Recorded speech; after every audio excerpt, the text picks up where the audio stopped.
વધીએ આજના દિવસે હવે આપણને અશોક લેલેન્ડની અંદર જો એક ઘટાડો આવતો જોવા મળ્યો છે ખાસ કરીને, અને એક બ્રોકરેજ રિપોર્ટ આવ્યો છે જેના પગલે આજે ઘટાડો છે અને આની વિગત સાથે સહયોગી શ્રદ્ધા જોડાયા છે.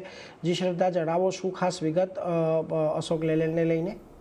જી, અશોક લેલેન્ડ પર ગોલ્ડમેન સાચસનો રિપોર્ટ આવ્યો છે. તેઓએ રેટિંગને ડાઉનગ્રેડથી કરીને ન્યુટ્રલ કર્યા છે અને લક્ષ્યાંક આપ્યા છે 140 પ્રતિ શેરના.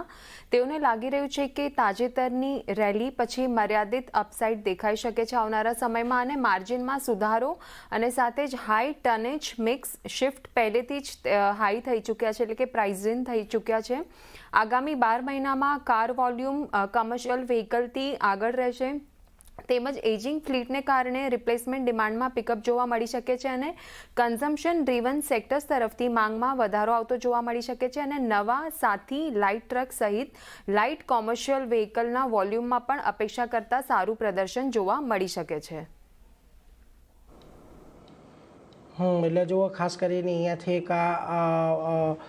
વાત આપણે એ ધ્યાનમાં રાખવાની છે કે આજના દિવસે આ રિપોર્ટ આવ્યો ને ત્યારબાદ અહીંયાથી એક ઘટાડો આપણને આવતો જોવા મળી રહ્યો છે, એટલે એના પર એક ફોકસ રાખતા રહીશું. આભાર શ્રદ્ધા, અમારી સાથે જોડાઈને સમગ્ર વિગત આપવા બદલ. તો જુઓ અહીંયા